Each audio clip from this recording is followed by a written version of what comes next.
Welcome to the High Income Business Writing Podcast, helping you propel your writing business to a whole new level.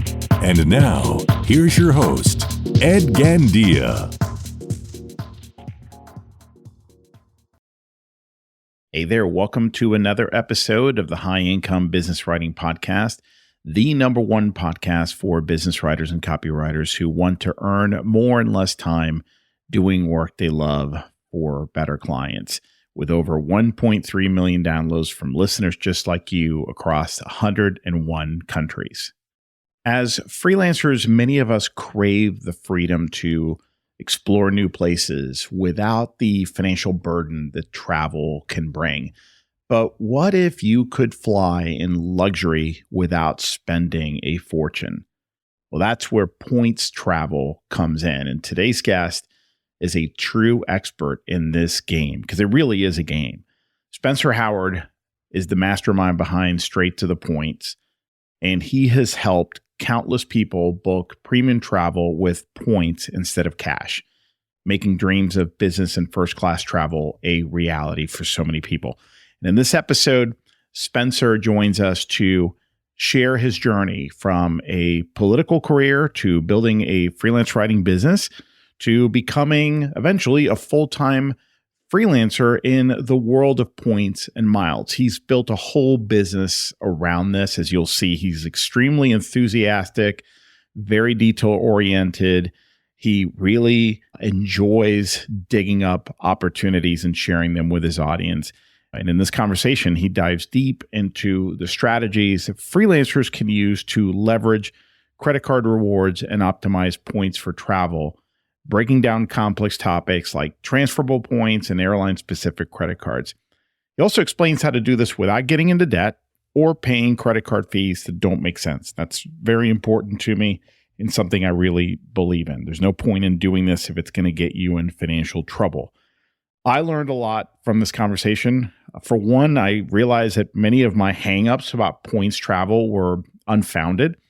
I also discovered that I'm actually making some pretty big mistakes with a strategy I assume was pretty smart. It was getting me huge travel perks, but it's not really a great value, as you'll see in our conversation. Now, if you love to travel, you're going to find several actionable tips here on how to maximize your points, how to avoid common pitfalls, and plan your next dream trip, all without breaking the bank or, again, getting into debt. So I hope you enjoy this conversation with Spencer Howard.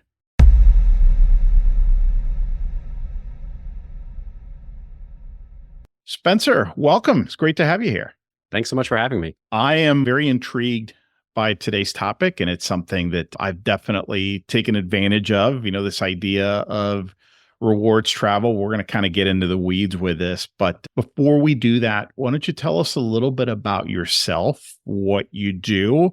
And I'm curious to learn how you got here. You know, what's the path to getting to where you are today, where this is kind of what you've focused on? Yeah, for sure. So my website is called Straight to the Points. I send out basically flight deals, but instead of cash deals, I send deals you can book with points for premium cabin, business, and first class on international routes. And I just kind of break down the options for booking, give you the dates, and kind of really dive into the weeds on like why you would use one set of points versus another set of points, since we have so many options here in the US. That's the gist of what I do now. It was the evolution of writing about loyalty programs and points and miles for several years before I started my own business. I was a freelancer writing for lots of websites, and that was after about 10 years working in politics. It's a hard right or left turn, however you look at it, from politics, but here I am. Very cool. So tell me how you became interested in this idea. I mean, I've heard it called travel hacking. Is that still kind of a term that's often used? Yeah, I feel like the term has fallen out of favor. Hacking gives people the impression that you're like doing something nefarious. And I always say it's less hacking, more optimizing. Okay. We're just trying to figure out the best credit cards to put our spend on based on where we're spending our money. And then we're trying to figure out the best ways to use the points we earn to book travel, whether it's business, first, economy, hotels, whatever.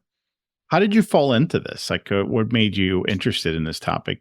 Yeah. Oddly enough, I was working at the U.S. Travel Association. It's a trade association in D.C. and I was working in a political role. And I think it stems from, we had a press clip about open skies agreements, which are like free trade agreements between countries for airline access. And I read an article from a blogger, and in my mind, I was like, why do I care about what some blogger has to say?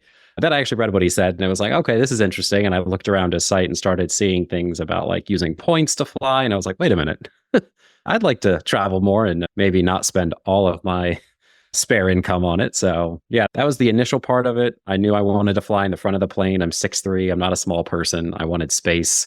And this seemed like a faster way to get me up front. And yeah, I've been doing that now since 2016. That's really cool. When would you say you turned it into kind of a viable business where this is what you could really do full time? Yep. So I found the world of points and miles in, I guess, September of 2015. And I started freelance writing in mid 2016 and then had enough freelance work that I needed to do one or the other by December of 2016. So it was a very fast path, but I guess I was kind of obsessed. I spent about 4 hours a night for 6 months reading every rule you can imagine that airlines and banks have. So yeah, it was a very fast ramp up and I just kind of ran with it. And you've been running straight to the points.com full time for how long now? Cool. So just a quick clarification, straight to the points.co. That's CO. Okay. It's somebody won't sell me the .com version. Still working on that. And then, yeah, so I started this as a hobby in mid 2018, just sharing award space based on some friends who were like, oh no, you should share all this award space that you find when you're writing articles. And I was like, okay, I'll just do that. Did it until end of 2020. It's just something for fun. And January of 2021, decided that it was a smart idea to start my own travel business during a pandemic. There you go. I mean, I guess the like 6 months to take a leap from a 10-year career in politics to freelance writing and then in the middle of a pandemic starting a business, I guess that's just who I am. Yeah, so I guess it's been since January of 2021 and just steadily growing since then. Let's talk a little bit about maybe the categories of opportunity. So we'll start with broad strokes and then we can kind of drill down and get in the weeds. But what are some of the biggest opportunities in terms of using or leveraging credit cards to get rewarded with travel? You know, whether it's airfare, upgrades, experiences. So kind of let's give us a lay of the land. Sure. I think sometimes there's this idea of like, oh, can I just use points for anything? And banks and airlines will try to give you lots of opportunities to use points. A lot of it's just understanding what the best ways are. And typically it's like if you have airline miles, booking flights is the best way. If you have hotel points, booking hotels is the best way. There are the rare exception, but general rule, that's just kind of where I start from. Similarly with banks, if you have points that can be transferred to different airlines, that's generally better than like cashing them out for gift cards or cash back. And that's what they're really meant for. If you want cash back, get a cash back credit card. That's cool too, if travel's not really your thing. But if you want to travel, that's where I focus. Specifically, as I mentioned, transferable points, Amex, Chase, Bilt, Citi, Capital One, Wells Fargo, they all have points programs that allow you to transfer their points to a variety of airlines. And it's just a matter of figuring out which airline program will help you for a particular trip. Got it. So there's that category of, hey, I can transfer that to, from Capital One, my Capital One credit card to Delta, right? To get some. So in this case, and that's the thing is each bank has different partners. So like an example I was like is Capital One points can be transferred to Air Canada Aeroplan, and those points can be booked or used to book Air Canada itself, or you could also book United or Lufthansa or Swiss or Austrian, any of their partners. So it's kind of like a multi-stage operation where you earn points to transfer to an airline, and then you have a bunch of options that you can then book. So you truly can travel just about anywhere in the world with points. There are a few exceptions, I think, where there's just like one charter flight a week or something, but generally speaking, you can get to any region and many parts of that region with points. Well, since we're talking about credit cards and banks, so maybe we can start there. So there's obviously bank credit cards, and then they are partners with different airlines that you can choose from. And there are also airline-specific credit cards. Can you maybe give us the pros and cons of each type? Yeah, sure. I'm a huge fan of transferable points, which is a bank's own program, just because it gives you flexibility to use a variety of airline programs. When you think about award space, it's different than a cash ticket. Like if you want to pay cash, great, buy a seat. If you want to use your points to get a ticket, generally speaking, they're releasing a couple, a few, maybe none at all, depending on the day. And so it's not as straightforward. When you have access to a lot of different airline programs, that gives you the flexibility for whatever program has space the day you want to fly, or at least close to the day you want to fly. When you have an airline specific credit card, you're locked into that program. So if you have a Chase United card and United doesn't have award space on the route you want to fly, then you're just stuck. Like you just can't use your points there. But if you had Chase Ultimate Rewards points, which could also be transferred to United or to, say, Air France KLM's program Flying Blue, well, maybe they have flights to, say Europe, and you basically pick the one that allows you to get the flight you need. That's why I like the transferable points. Airline-specific cards, they do have some benefits. Sometimes people supplement their transferable points with them just to get like a free check bag. Sometimes you get discounts on awards or additional award space, stuff like that. So there's like more niche uses, I find. And then if you're just like traveling for work, some of them provide lounge access for an airline lounge, like City Advantage. The City Advantage Executive Card will let you into an American Airlines Admirals Club when you're flying. So it's just, it's a game of kind of piecing together. It's like a puzzle. What do you need for your particular travel needs? That is a great point, because what I'm hearing is it's so individual, right? So I'm in Atlanta, right? This is Delta's hub. Delta captive. Delta captive. I'm guilty. And you know what? It works. I have the Delta SkyMiles American Express credit card. I've had it for years. It really does build loyalty. I will not fly any other airline. Yeah. That was my first credit card, was the Delta Amex Gold, because I was traveling for work and I flew Delta, and that's when my dad flew, and he flew 2.8 million miles with Delta. And it was just kind of like, it's what we did. Right? It was only after kind of digging into this where I was like, oh, that was a mistake. Based on my travel. I'm not saying it's a mistake for you. No, not at all. And I mean, I'm very limited in my knowledge, but for me, my decision was based on, I'm always going to travel Delta because I've traveled other airlines, and frankly, I prefer Delta. I know you're paying a little bit of a premium, but the ways to rack up miles through a bunch of different bonuses and incentives, makes it so that I'm traveling free many times during the year. With my particular credit card, I get lounge access. And all it took was for me to go to the lounge one time. I was sold. Like, this is so much better than waiting at the gate. Upgrades, I frequently get upgraded to the next level, whether it's Comfort Plus or to first class. And so for me, it really makes sense. I don't travel that much, maybe once or twice a quarter. But somebody else who may not live in a huge hub like Atlanta for an airline may need a little bit more flexibility. That's not as valuable for me. So I get it. That makes sense. So, let me give you some context for Delta. And this is why I often joke that Delta's never going to work with me, because I say things. But if you want to book let's just say you want to go to Europe and you want to book a one-way business class award ticket, and let's say it's on Air France from Atlanta to Paris. It's 50,000 Flying Blue miles plus about $250 in taxes and fees. If you were to book that same ticket with Delta SkyMiles, you'd be around 305,000 SkyMiles plus about $5.60. So to save $250, basically, you're using an additional 250,000 points, which is worth way more. Wow. Like, it's just staggering. It is. It's one of the worst. Can you repeat that first example? Can you repeat that first example with a 50,000? That was 50,000 of what? So that's Flying Blue, which is Air France and KLM. Air France and KLM are the same company. So their loyalty program is Flying Blue.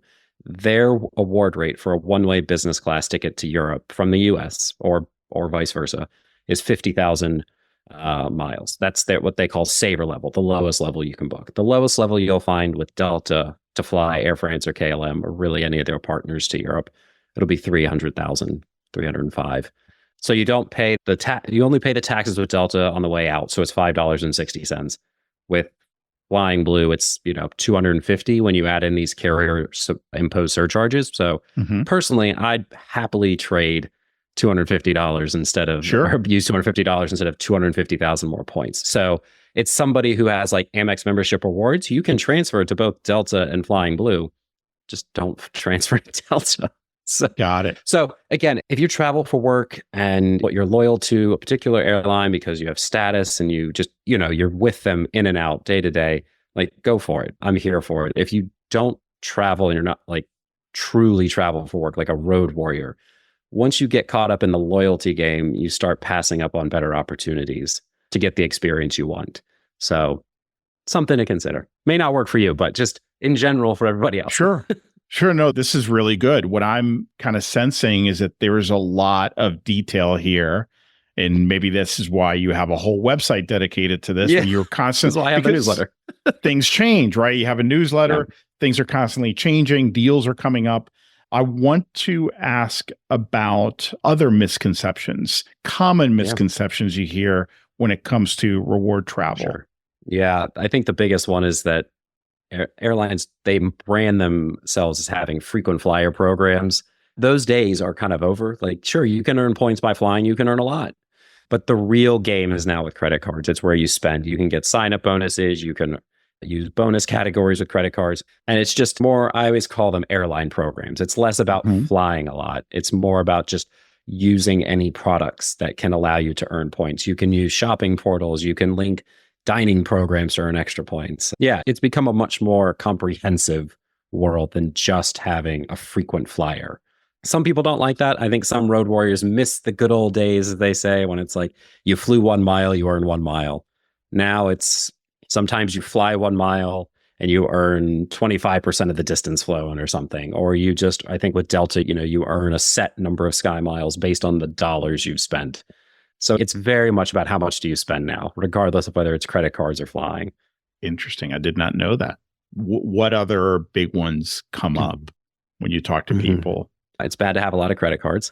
So as we were talking before we started, the big rules in the points and miles world are like never have credit card debt, ever, ever, ever. Always pay off on time, forever and ever, ever. And don't get into this game because it's just a game if you do not feel comfortable like staying within your means. Like treat your credit cards like debit cards. I think, again, people see us with a lot of credit cards and they're like, oh my goodness, that must hurt your credit score. No, most of us have like 750 to 850 credit scores. And we're meticulous with tracking and making sure that, we are on top of things because there's no point in earning points if you're paying interest. The interest will outweigh the value. So I know that sounds like a little bit aggressive and I'm almost like trying to scare somebody away from doing it. But the point is like, it's a game, but it's a financial product. So like stay on top of things. There's no point in doing it if it's going to cause you tons of stress or you can't keep up with it.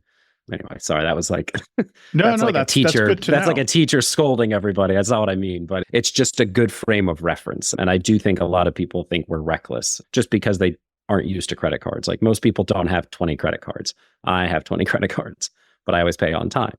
And I don't spend money just because I have a credit card. That's part of the game. So it's just about maximizing what you do spend. There are other fees, not just interest. So 20 credit cards, most credit cards these days have an annual fee. Tell me about that because you could end up paying a ton of money on annual fees, which I'm sure it's not the case for everyone, but talk to us about that. So I will also say that you don't have to be like me. I'm obsessed. Like if you have friends who play golf, some go to the driving range and they go to the putting green and they're practicing and then they play with you on the weekend and you basically drink a beer and see what happens. I'm the person who practices and not everybody has to be that, but we can all have fun and figure out, what we want to get from this game. So for me, yes, I pay more annual fees than most people, but I've spent the last 7 years traveling 3 months of the year, 3+ months. So I get value out of all these cards. Every year that I have an annual fee come up, I just run kind of a cost benefit analysis. Like, is this annual fee giving me more than it's worth or more than the annual fee in value? And sometimes it is, but it's too close. And so I'm like, it's not worth it. So that's how I kind of start looking at things with annual fees. Some cards will give you like an annual free night certificate for a hotel. If the card is, $95, are you going to get something that's significantly more than that out of that free night certificate? If so, it might be worth it. And for some people, it definitely is. I've also closed cards similarly because I'm like, I don't really need it. Well, that's just me. Like I said, there's general rules, but it's always individual and how you want to play this game. I always say with getting credit cards specifically, there's 3 main approaches. You can kind of keep it simple, get 1 to 3, make sure the bonus categories line up with your spend, and then never think about it again. Just be done. That's the easiest way. It's the slowest way to earn points unless you just have a lot of spend. The kind of middle ground is, I call it a hub and supplement. You kind of build a hub of 4 to 6 cards, again, thinking about bonus categories, and then you supplement with a new card sign-up bonus here and there based on travel goals and needs. And then there's the kind of maximalist approach where people who just get 1 credit card after the other. They just work their way through sign-up bonuses, and that's the most complicated, obviously. You have to track a lot, but you do earn a lot of points that way. Well, let's work with that a little bit. There's a limited amount of money you're going to run through one or all of your credit cards, depending on how many you have, right? Absolutely. So how can you, generally speaking, maximize the value and the bonuses when you're only going to spend a certain amount every year? Like you said, we're not going to overextend ourselves.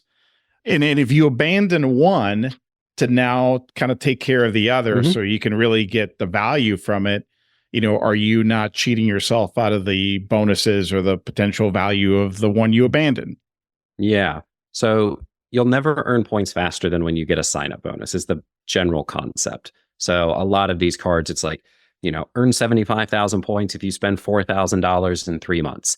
So if you just repeat that process every 3 months, you're earning 75,000 plus whatever you earn on the actual spend of that $4,000.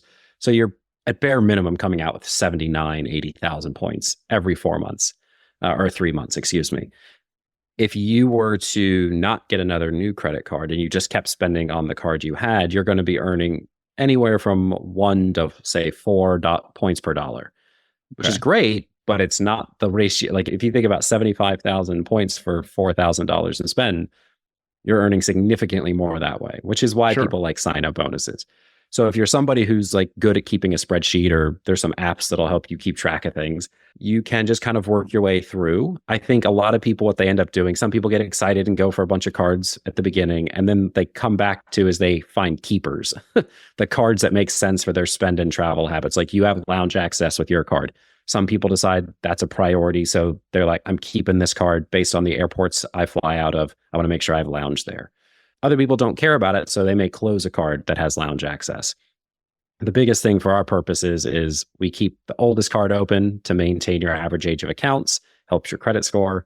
It's the cards in between that you can kind of play with based on what you need. And that changes over time. Like I've had cards that I've kept for 5-6 years, and it's just my travel patterns changed. And so it's just, you just have to make a choice. I have no emotions with banks.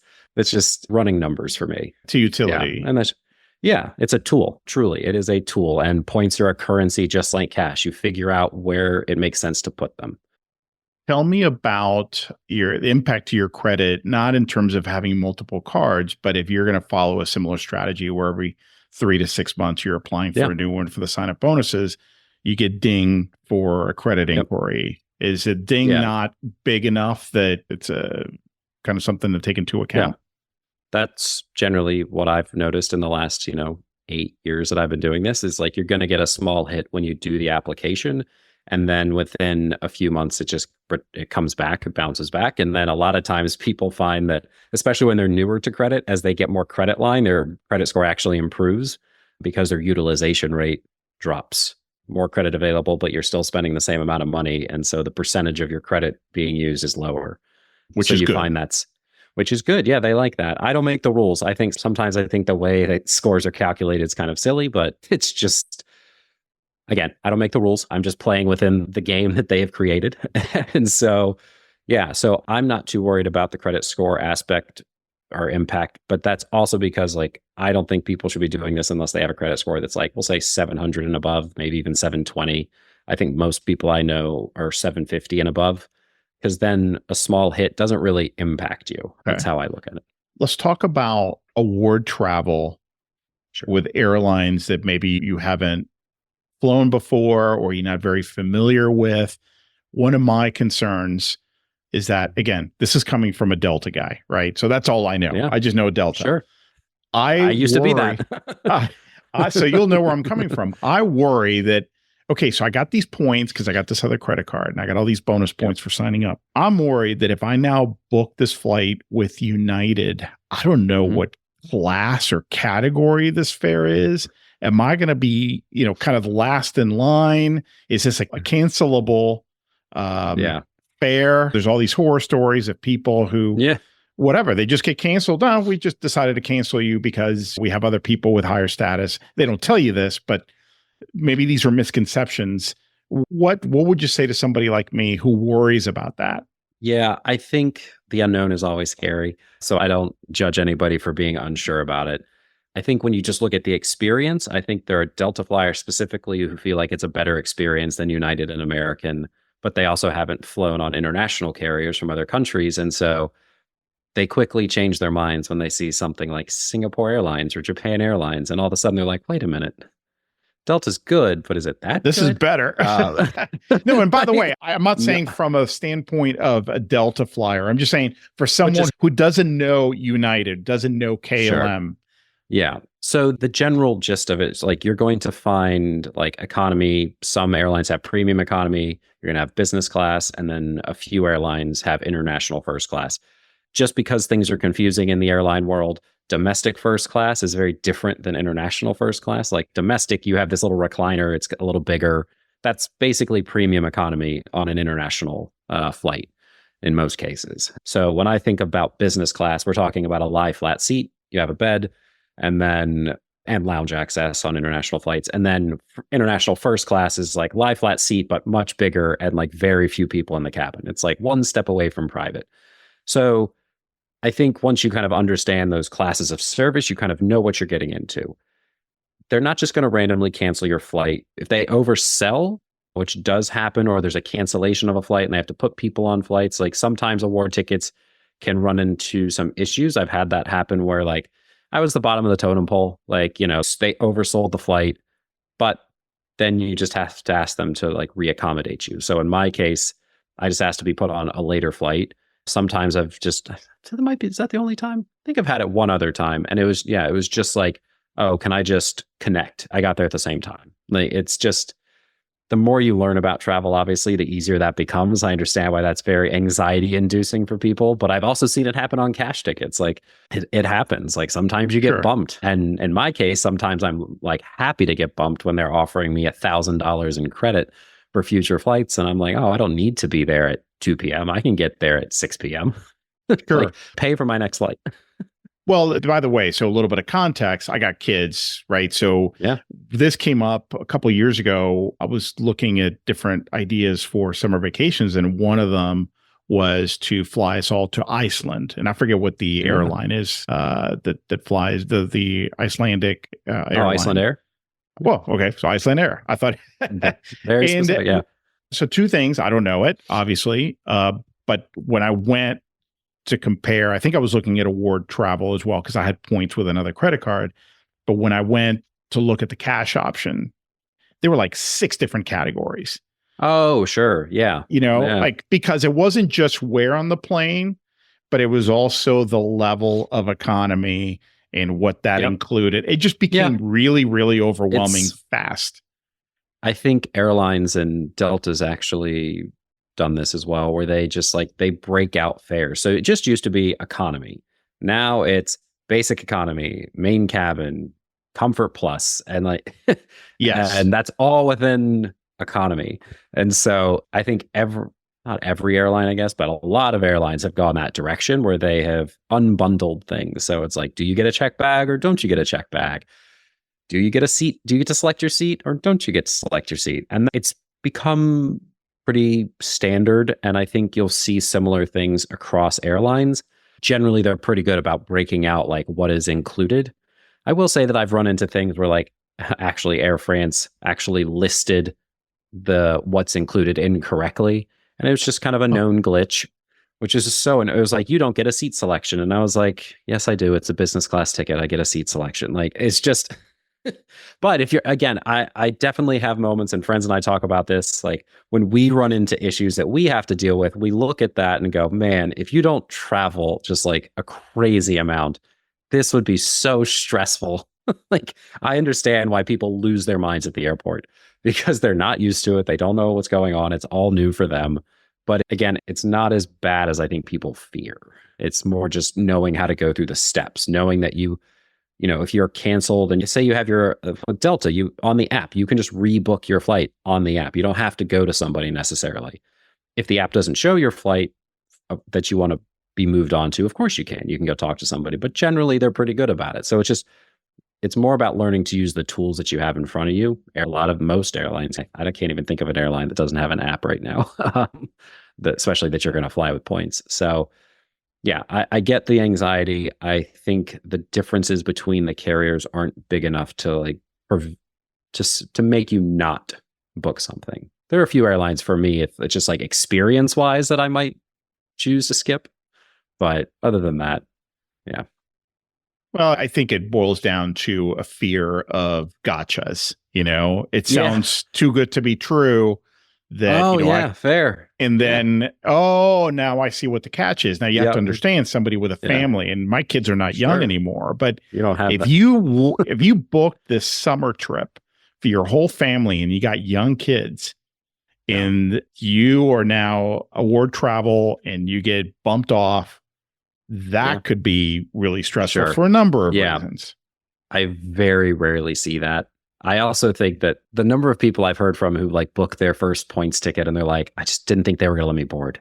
Like they just didn't believe it. Like until they were like, the doors were on the plate or closed and they were sitting there and they're like, oh, I'm not getting kicked out of here. Like this is like, it's just people. I mean, for better or worse, like I think people have a pretty negative perception of a lot of airlines or just airline travel. Like airports are stressful. Booking is stressful. Dealing with the airline is stressful. Just people feel stress when they think about that aspect of travel.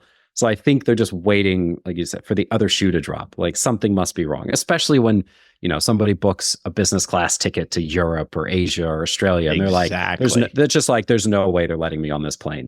And there's like part of me, when I first did it, I was like, is this really happening? Like, you're just going to let me fly. And when you just use however many points and just paid the taxes and fees, you're just in your mind, you're like, there's no way. I've booked hundreds of tickets for myself at this point. Maybe I don't even know how many. I can't even count. And I've booked for clients in the past. I've also now have newsletter readers who book. None of us are just getting turned away for booking something. No, that's great to hear from somebody on the other side. And that was really, I guess, the sentiment behind the question is for somebody like me who hasn't done a lot of award travel outside of Delta, what does it look like? What are the risks? What are the misconceptions? And I think you've done a good job of clearing that up. Tell me, I want to come back to get in the weeds just a little bit to something you talked about a little bit earlier. You're obviously a very detail-oriented, meticulous person. I've heard, you said something about apps. There's apps that help you track this. You've created spreadsheets to track it. For somebody who's really interested in doing that, what are some really good options for that? Yeah, Travel Freely is a great app. You can enter as you're getting cards, you can enter them into the app, and and you can set like when you opened it, and they'll remind you when you have an annual fee coming due. You can see, it's a good way to track. And that's just how I do it. Actually, I don't use Travel Freely myself that much because I just seem to remember things, but I know for most people, it's a lot of information. So I think Travel Freely is a good one. There's a lot of cards that have benefits that you can use, like statement credits. I often call like the Amex Platinum card a coupon book because they have so many different options where you can get $10 on $10 towards Uber every month. And so keeping track of just a list of credits that you can get from your card, which helps pay for the card for a lot of people, is kind of tedious. There's apps like Card Pointers that will keep track of all your benefits and like let you know, like this month you have these credits that you can use. And both the guys who started those platforms are very responsive and always looking for feedback. So they're good to work with. Very cool. Let's talk a little bit about aspirations. Somebody who's very interested in listening right now and thinking, I want to take a great trip next year.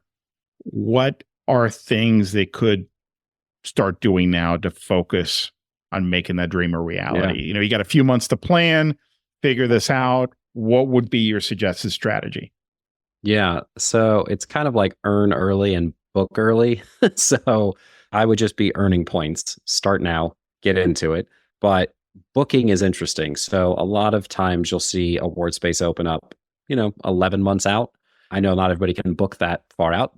You will see airlines open up award space kind of throughout the year. And then sometimes in the last month, you'll see a lot more. So it's just kind of, there's no one rule for airlines when it comes to releasing award space. So you kind of just want to earn the points and be ready to jump on whatever opens up whenever you know you can book. So the best time to book is when you know you're going to do the trip. It's not 6 months out or 3 months out. It is just 10 months out that you say you want to go to Oktoberfest or something in Munich. Start looking for award space right then.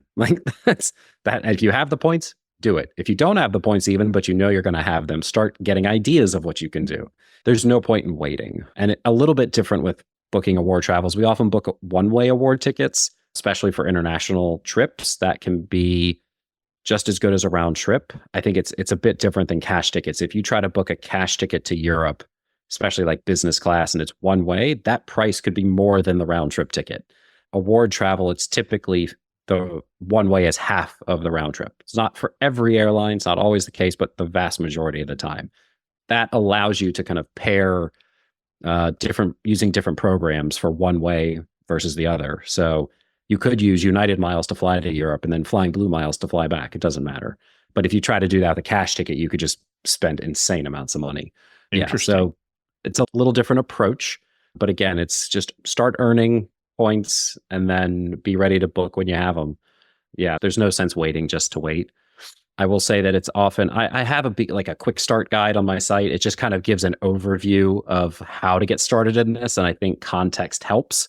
Just having some foundational pieces on how banks work with approving for credit cards. Just, I don't know, it helps you figure out which path you want to take. There's always going to be rules you have to keep an eye on. I'd rather keep an eye on that for you. People have lives. This is my life, so it's a little different. So that's why I'm trying to help people kind of navigate this without getting sucked in. They don't need to be in the weeds. I've done that. I can help you. It's easy. Well, we haven't really talked about this, but I guess if you could, I don't think we have, resorts, hotel stays, car rentals and all that. Do you generally advise people use award points for that? Or is that typically better funded through cash? So I would say there are some circumstances in which hotels make sense. Car rentals, not as much. With hotels, Hyatt has a good program where they have what I consider reasonable redemption rates. And you can transfer points from Chase Ultimate Rewards or Bilt Rewards. And those are really easy way. Again, you're able to earn transferable points and then move them over to Hilton, IHG, Marriott. There are some banks that transfer there, but the number of points that you need to book typically makes them a pretty bad deal for transferable points. If you just happen to have IHG, Hilton, Marriott, go for it. Use your points, find something and make that work. I will caution that if you're traveling abroad, max occupancy rates are a bit different than in the US. I think people in the US traveling domestically are used to being able to cram 4 people in a basic room, and you go abroad and they'll be absolutely not. You have to have 2 rooms. So if you're booking a family and you have points, you may find you need to book 1 room with cash and 1 with points. Again, it's a bit like I said, it's a puzzle. You just have to kind of fit the pieces, and it's going to be a little different for everybody depending on your needs. Solo travelers versus couples versus families, very different needs. I would actually say families beyond 4 people, even different than a family of 4. It's just all going to be a bit different depending on kind of what you're trying to do. But my focus is generally points for flights. I would say that it's when you start getting into the co-branded cards, kind of like airline cards, you have hotel cards. That's where you start to earn a chunk of hotel points that could be useful. Oh, like a Marriott Visa. There's Amex and Chase both have Marriott cards. Chase has Hyatt cards. Chase has IHG cards. Amex has Hilton cards. So there's a lot of that. I just generally don't suggest people prioritize that over transferable points. I think the vast majority of people benefit from starting with transferable points and then kind of expanding as needed. But again, it's just how deep into it do you feel like going? If you're going to keep it really simple, like do transferable points with cards that will help you earn the most points based on where you spend, and then just roll with that. There will be cash involved in traveling. I always tell people that you're not going to like travel for free. To me, the goal is the experience. The point of points isn't to say that you did something for free. You can stay home and get a book from the library if you'd like free activities. It's a great option. But I think points is really just a way to either access more experiences or a better experience along the way. Well, Spencer, this has been illuminating, to say the least. One thing that I've really appreciated about our conversation is that you're very detail oriented and you love getting into the weeds. I've joked for years. So there's a radio personality here in the Atlanta area. I think his show is syndicated. I don't even know if he's still around, but it's syndicated all over the country. His name is Clark Howard, and he is a consumer advocate, right? It must be related. And I've always said, if you're looking for advice on how to save money, he's great to listen to because he's so extreme. Like I remember this is years ago. He talked about how I figured out that it's cheaper to get 2 individual cheeseburgers from McDonald's and make a double one than to buy a double cheeseburger, and especially if you take the kids. So I feel like I've probably done that. I think you need extreme people when it comes to complex information like this that will take somebody who's not as detail oriented like me. It would stress me out. So I want to encourage everyone who's listening and wants to learn more to check you out, straighttothepoints.co. We'll make sure to include a link in the show notes. Once you're there, it sounds like the Quick Start Guide would be a great thing to download. Is that a good first place? That's a good first place. If you already have points or want to get kind of an idea of how my newsletter works, sign up. There's a free version and there's a paid version, obviously, but that's a good way to start getting an understanding of like what opportunities are out there. Very cool. So we'll make sure that some people your way. Any parting thoughts before we sign off? Anything that we didn't talk about that you feel is important and people know? I think just have fun with it. I realize that I'm a little extreme with points. I'm obsessed. I get that, but it's fun and you find your kind of sweet spot. And I think everybody over time figures out kind of where they fit in this points world. It's kind of open to a lot of us. I'm not going to say anybody can do it. Like, obviously you have to have the financial means to participate. So I don't want to like sugarcoat it, but it's a fun game if you are in a position to take advantage of it. And it can help add to your travel experiences. Thank you so much, Spencer. Great having you here today. Thanks so much for having me. Well, that's it for today. I hope you enjoyed the episode. And just a quick reminder to grab your free copy of my latest book, Earn More in Less Time: The Proven Mindset, Strategies, and Actions to Prosper as a Freelance Writer. You can get your free copy at b2blauncher.com, where you will also find the detailed show notes to this and all my other episodes. Enjoy and have a great day.